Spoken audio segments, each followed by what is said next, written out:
أنا أشعر بالألم أن الوطن يتشظى والنيران تشتعل في حضرموت في مهرة. لا أقبل على نفسي أن الوطن يتشظى بهذا الأسلوب وأنا في رأس السلطة، ولا أقبل على نفسي ولا على كوادري أن تكون مشاركة في السلطة وهو البلد يشظى. هي أزمة بانقلاب عسكري وسياسي حق أزمة 2011. هي أزمة بكل ما في الكلمة، هذا انقلاب بكل ما في الكلمة من معنى.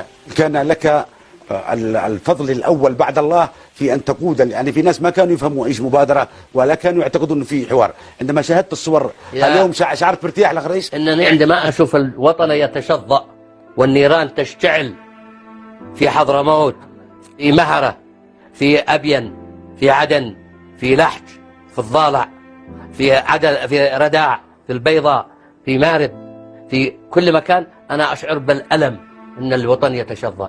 إذا كان كل الناس يتكلمون أنه النظام الجديد سيأتي أفضل، أنا متأكد كلنا الناس يتفاعلوا أنه يجي نظام جديد. إذا كان النظام الأول سيء سيأتي هذا النظام الجديد من سيء إلى أحسن، مش من سيء إلى أسوأ، ويحمل الآخرين المسؤولين. حملنا المسؤولين ليش؟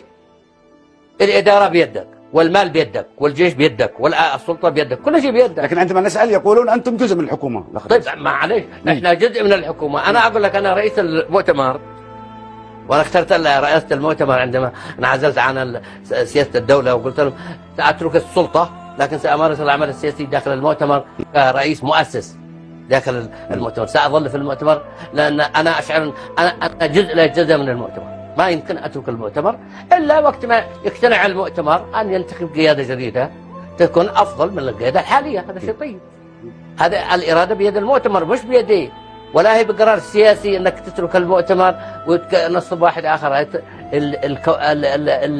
المؤسسات المؤتمرية هي التي تختار القيادة. فأقول أنا أنه الواحد يشعر بحسرة وبألم أن الوطن يتشظى.